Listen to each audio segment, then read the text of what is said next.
Ab straps. Press that all the way into your armpits. Grab the top of the strap. Slowly step off of the bench. You can do this knees to chest. I like having that bench back there to stop from swinging if need be and to get in and out of the straps. You can go a little straight-legged on these, or you can do hanging leg raises. This hits a little more into the intercostals and serratus because your arms are stretched over your head. Knees up, or straight-legged, or all the way up where you could go toes to bar. Bam. Down slow and controlled. Try not to swing. Don't let the momentum do the work. You do the work. Nice. Chair leg raise. Little less involvement in the intercostals and serratus. You're still hitting that lower ab. You can do knees up or legs straight. Pretend like you have an orange stuck under your chin. Eyes aimed up. Head just resting lightly in your hands, not pulling on your neck. Feet are flat. Low back is pressed into the floor. A little bit harder. You can put your legs up. You're having to maintain that hold with your core. Bicycles, resting your head in your hands, alternating. I like bringing the shoulder to the opposite knee, not the elbow.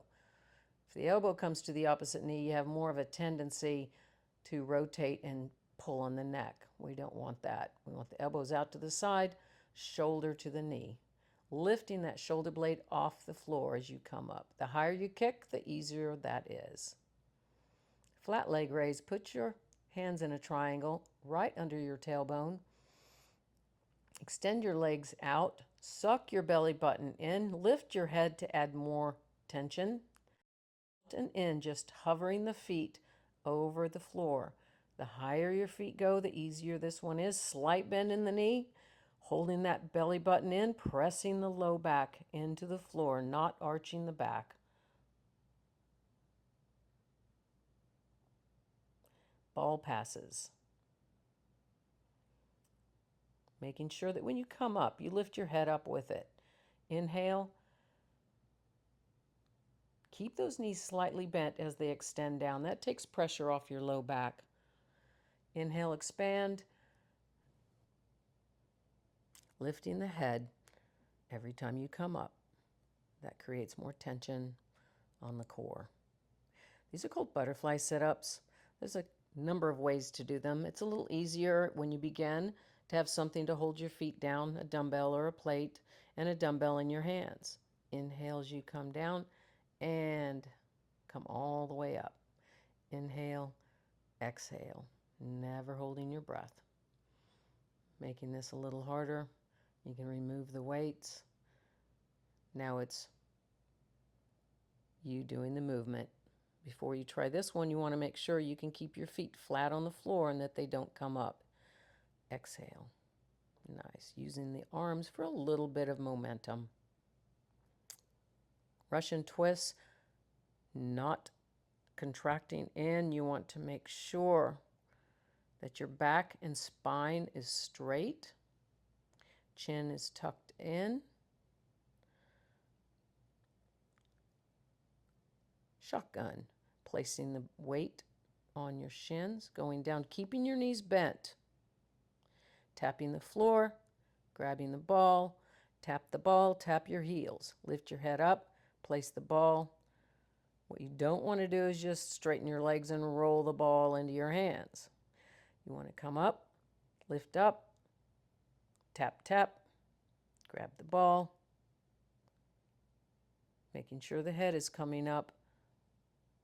That allows for full contraction of the core rather than leaving the head down. Iron cross can be done all the way up, pulling the fingertips together in front of the shins, not straightening the legs out because that pulls on that low back. It's always better to keep the knees slightly bent. Tap your hands, tap your heels, tap, tap, lifting the head every time you come up. Same thing with the alternating toe touch. Straight, coming all the way up, making sure that head is not staying down. You want to fully engage the core by lifting the head up, resting it down. Inhale, exhale. Inhale, exhale. Cross-legged leg raise. Start with the hands down on the floor. Make sure that foot just floats and you're not kicking it up and you're not touching the floor with that foot. You're bringing your knee into your chest, pressing through your hands, trying to get your bum off the floor.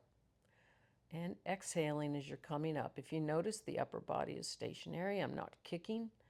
I'm just letting that foot float.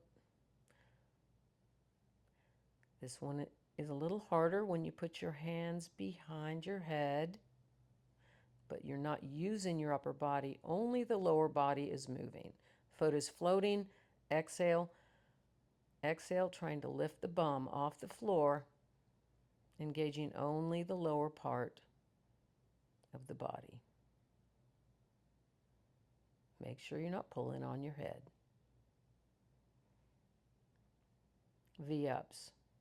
Hands behind you, extending out, keeping that chin tucked in and kind of rounding the upper back a little bit. If you try to straighten up too much, it could hurt the low back. Forearm plank. Make sure the elbows are directly under the shoulders, pressing through the forearms, not caving in, making almost like I've kicked you in the chest, I always say. Glutes are tight, everything's strong. Side forearm plank. You can dorsiflex your feet, gives you a little more of a stability. Make sure the shoulder's directly over the elbow. Make sure the hips don't fall down. As you progress, you can lift the arms and the legs, or put a hand in front for a little more assistance. Hand plank. Make sure you're sucking your belly button in, your core is tight, glutes are tight. You're not lowering, you're straight as a plank from the forehead all the way to your heels. You're straight as a plank, shoulders directly over the wrists. One arm side plank. The feet can be one in front of the other or stacked on top of each other. Wheel rollout. On this one, this is a little advanced. Make sure the wrists stay straight as possible. You're kind of tucking like I'm kicking you in the chest, so you're kind of caving the chest in, rolling forward, pulling back. If you have the strength to go all the way down and all the way up, or you can just do the partial movements. Just be aware of that low back, keeping the core tight. This is the wheel knee tuck and pike.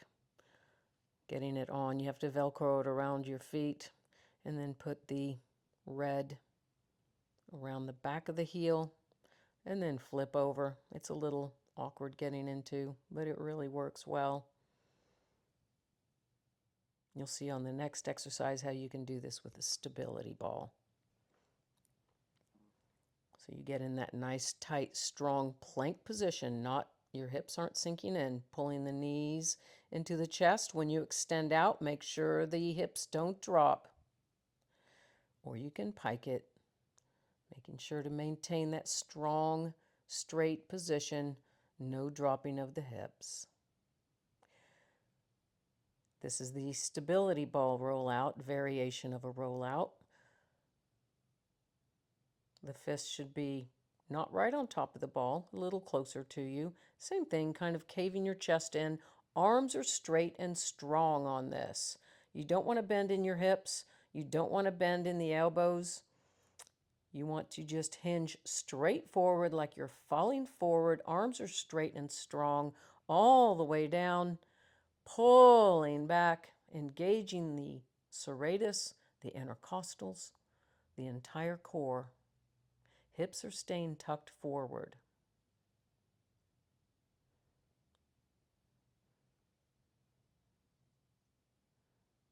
This is how I like getting into the stability ball knee tuck or pike.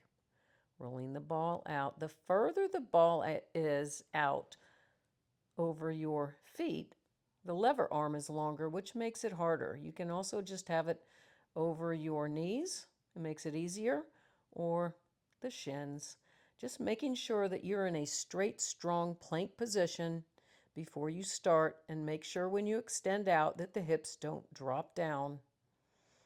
Or you can pike it, so you can do the knee tucks or the pike. The most advanced variation is throwing in the nose dive, where you press back and down and pull forward. Press back and down, forward, forehead to the floor, into a pike or a knee tuck. This is one of the most advanced core moves. Very effective.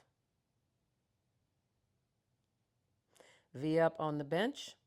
We did this previously on the floor, making sure the hands are securely behind you, tucking your chin, not straightening out. You got to keep that tuck, so you're pressing that low back in, sucking the belly button in. Cross bench crunch, letting your bum hang off the end, shoulder blades hang off the other end, supporting your head in your hands. Stick an invisible orange under your chin so you're not moving your head around a lot. You want to make sure you're looking up as you come up. Inhale, expanding your chest as you go down, contracting as you go up, bringing the hips up and the shoulders up together. Inhale, stretch. You can do the same movement on the stability ball. Feet should be wide for stability, hands behind the head. Don't tuck that chin in. Make sure your eyes stay aimed up. Inhale, expand. Exhale, up. This gives a little more support to the back versus doing it on the bench. Tic-Tocs. Pressing through the hands out to the side. Slight bend in the knees. Super glue those feet together. Tap. Bring them to the center. Off to the other side. Tap, super glued together, bringing them back.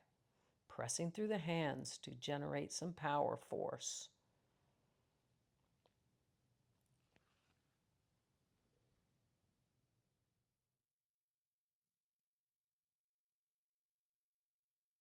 Decline sit-ups. Keep the tuck. Chin tucked in, shoulders rolled forward. Hands in front are easier because you don't have the weight of your arms.